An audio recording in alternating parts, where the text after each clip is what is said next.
Love talking to my fellow Gen Xer and freedom fighter, Dave Rubin, in the free state of Florida, where he makes sense of a crazy world.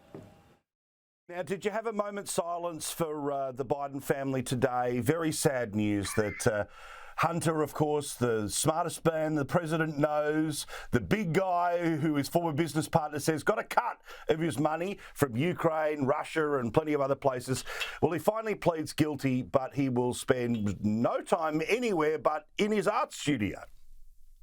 Right. I mean, look, he's basically pleading guilty to nothing that has anything to do with the stuff that we're all talking about. It has nothing to do with charisma. It has nothing to do with payoffs. It has nothing to do with getting a job as a consultant at a Ukrainian energy company because your dad was vice president at the time. Nothing to do with any of that.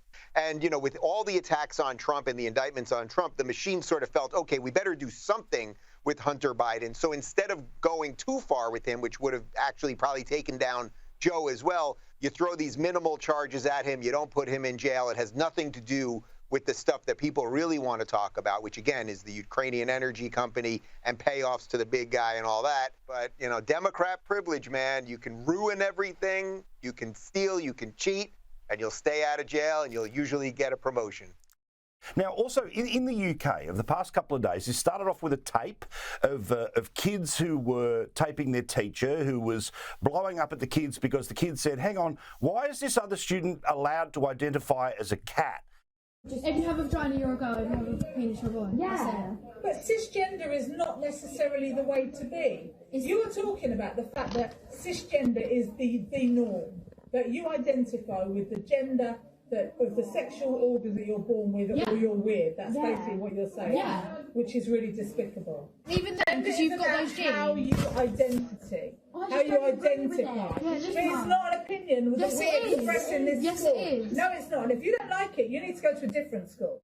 Well, 24 hours later, I know this is so ridiculous, there is reporting out of the UK from the Telegraph newspaper there that there are all sorts of examples of kids identifying as horses, all these sorts of weird things. Now, let's take a step back because there's obvious, easy, red meat stuff that we can say about how crazy all of this is. But I want to get to how we got to the crazy because you and I of the Gen X generation, it's sort of, hey, you do you, be free, just, you know, we'll celebrate whoever you want to be. That's fine. You're born the way you are.